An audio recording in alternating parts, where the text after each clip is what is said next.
Suraksha Diagnostics IPO opens on the 29th of November and closes on 3rd of December. Now, it's a full-service integrated diagnostic chain headquartered in East India. So it provides services like pathology, radiology testing, medical consulting. While it's present in West Bengal, Bihar, Assam and Meghalaya, about 95% of its revenues comes in from West Bengal. Now, the price band for the issue has been set between 420 to 441 rupees per share, and the company is looking to raise 840 crore via an offer for sale, where the promoters are bringing their holding down to 50%. To join in and talk to us on this special episode of IPO KYC, I have Dr. Somnath Chatterjee, Chairman, Joint Managing Director, and Ritu Mittal, Joint Managing Director and CEO. Thank you very much for joining us on the show. I am Reema Tendulkar, and it's been a long, fulfilling journey of more than 30 years. The first lab integrated was opened way back in 1992. Congratulations now on this new milestone. Thank you so much. Thank you for having us here. Okay. So let's get to the business, right? Now, this is a pure offer for sale. Promoters will bring down their stake from 65 to 50%. Is that correct? Yes. And why are you selling stake? So this is the first opportunity for long-term investors to have some monetization. They've been invested in the company for 32 years now, and also for our private equity fund, which is OrbiMed, to dilute their stake. They will still continue to hold 10%. Okay. And Dr. Chatterjee and myself, we had borrowed some money to buy more shares of Suraksha. So we want to pay off that debt. That is one of the conditions. In a liquidity event, Suraksha, we have to pay off the debts. So the pledge today is what percentage? Is around 40%. 40%. And with this, the fundraise that the promoters are doing, the pledge comes down to zero? Absolutely. Okay, fantastic. And what about the debt and the cash in the books right now? Because there is no fresh issue. So there's any negligible debt in the book? Single digit? Yes. Okay. And the cash? Cash is around 50 crores. 50 crores. And every year, say in FY24, what is the kind of cash that you've generated? FY24 would be around 45 crores. 45 crore, okay. Now let's talk about the kind of growth rate.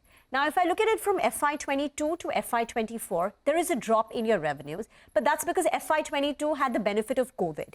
If I strip out the non-COVID revenues for you, have seen a growth of 21% Yes. from FY22 to FY24. Is that sustainable, sir? That is highly sustainable, and we believe that going ahead, we will be able to maintain this rate of growth, if not better it, because there is a growing idea amongst people. If you look at the figures, then the rate of growth in the organized sector of diagnostics is growing very fast. One of the principal reasons is post-COVID, people have become a little more sensitive to branded diagnostics. So we believe this is not only sustainable, but this can even increase ahead. Okay, so you're confident about maintaining the 20% kind of revenue growth, if not better it. What about margins? Margins for the company have also expanded. 29% in FY22, scaled up to 33% in FY24, and further to 35% in Q1. What is driving that? It is basically the economies of scale that is driving it. So as we are expanding, our margins are getting better because the fixed costs are just getting divided. Okay. But so how much more can you expand your margins from here on? So we think we can go up to 40 to 42% EBITDA margins. 40 to 42%. So it's economies of scale. And what is the business model which helps that? Because you have a hub and spoke model. Yes. So basically what happens is we put up a hub center and surround it by spoke centers. The spoke centers have a much smaller capex, and they also refer cases to the hub center. Therefore, we can sweat our assets better, and we are getting this leverage on economies of scale. You spoke about market share. I think your market share in East India is 1.15 to 1.3%. Who are your large competitors in the region, and what is the headroom for growth in terms of a market share? So when we talk about the market share, East India is a pretty huge market, and we are present in a very concentrated geography. If we were to look at our market share in those geographies, it would be much higher than 1.5%. Okay. And we have a huge runway to grow because there is hardly any competition in the geography that we serve. So in West Bengal, what would be, which is your core market, what would be your market share? I think it would be around 10 to 12%. 10 to 12%. Incredible. Okay. But you also have plans. I was reading your July 16th, the strategy board meeting which took place has spoken about strengthening position in the core geography of Kolkata and the rest of West Bengal. And secondly, expand beyond the core market in adjacent geographies of eastern and northeastern India. So today you have 49 diagnostic centers. What would you like to take this number up to? And what are your expansion plans? So we would like to take this number from 49 to around 100 in the next 3 years. We would definitely be focusing on West Bengal because there are still some districts which are uncovered. We would like to set up a hub and spoke centers in these districts while catering to the rural population through our channel network. And we would like to expand to Northeast India first because that is very underpenetrated and underserved. So that's the plan that Suraksha has in future. And then we would, of course, expand to places like Bihar, Orissa, and Jharkhand. Okay, If you look at it, then you will find that Eastern India has the lowest number of NABL accredited labs. It also has the lowest number of NABH accredited hospitals, though it has 28% of the country's population. So the headroom for growth in East is enormous. And the paying capacity in diagnostics, if we compare, matches with the premium segment. East and West pays the maximum, South being lowest and North coming after that. Okay. So scaling up from 49 to 100 in 3 years in terms of diagnostic labs, have you divided it? How many in West Bengal? How many in the adjacent states, say Bihar, Jharkhand, Assam? Yes, so I think 80% of the centers would be in West Bengal, and maybe 10% in Northeast, and the next 10% in Bihar and Orissa and Jharkhand.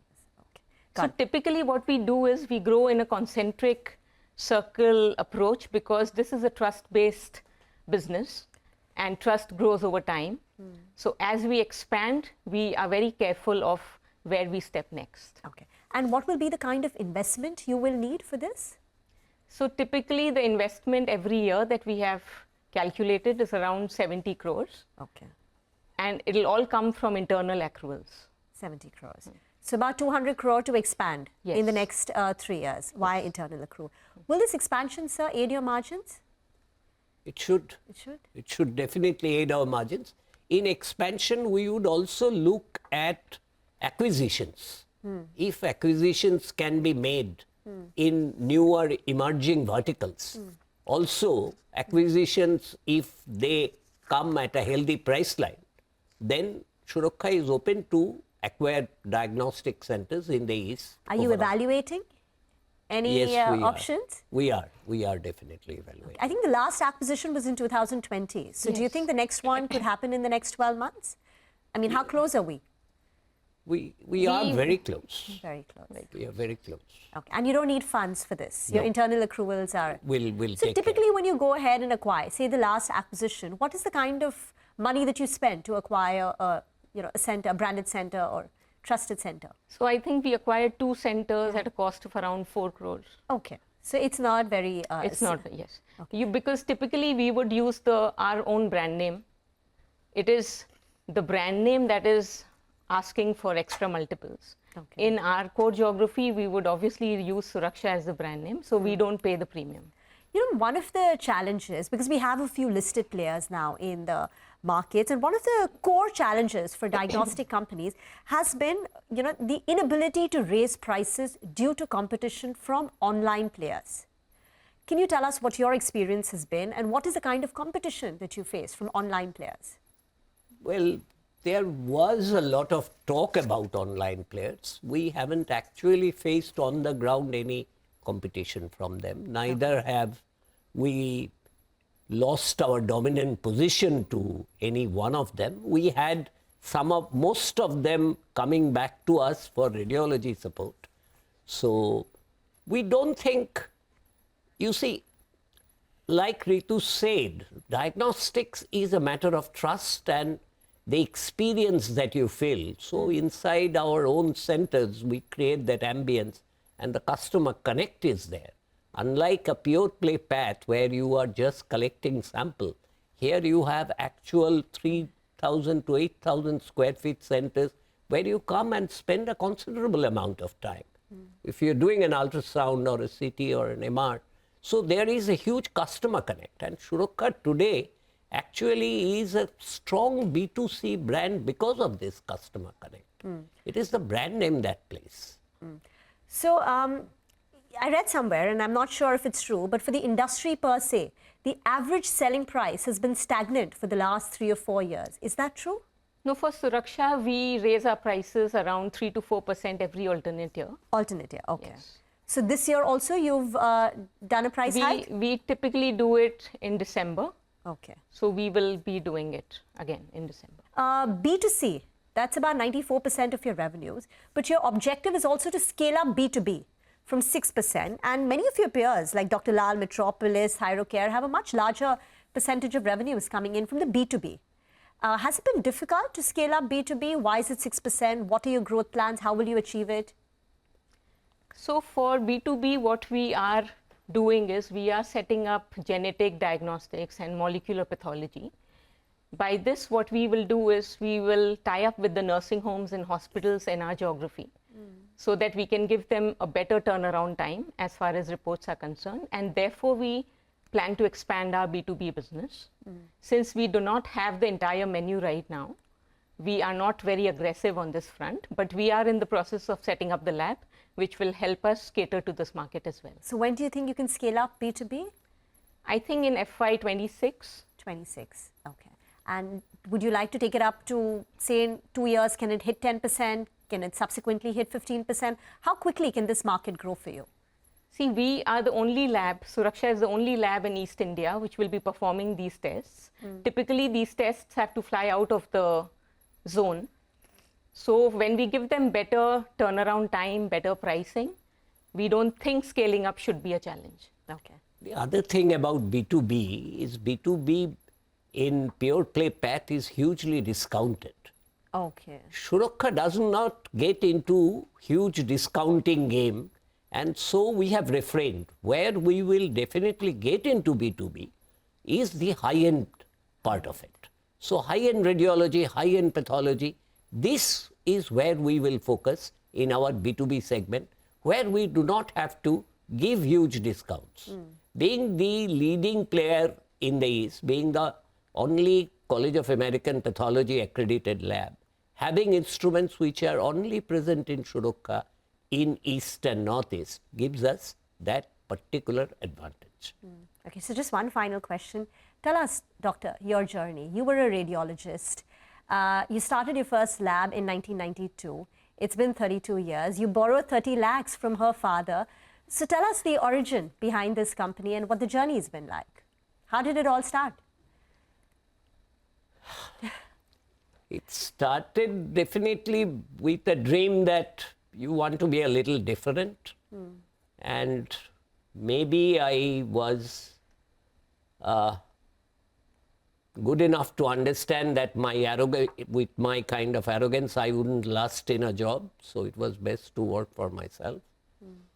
The rest, Reema, I would say, has been pure God's blessings. In 1992, 30 lakhs was a large amount of money. But your father was not a doctor. No, he was not. So he was a businessman. Yes. So he was basically, so the first diagnostic center that came up in Suraksha was in the building in which we lived. That's how Dr. Chatterjee got in touch with my father. And they decided to do it together. So in 1995, we established our second center.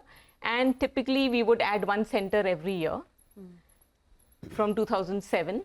And in 2013, when our first PE, Lighthouse, came in and put in 30 crores as capital, that's when the company actually started expanding. So from 2013 to 2024, we are at 49 centers now. Thank you. Thank you very much and wish you both all the very best. Pleasure speaking with you. Thank you. Thank you so much.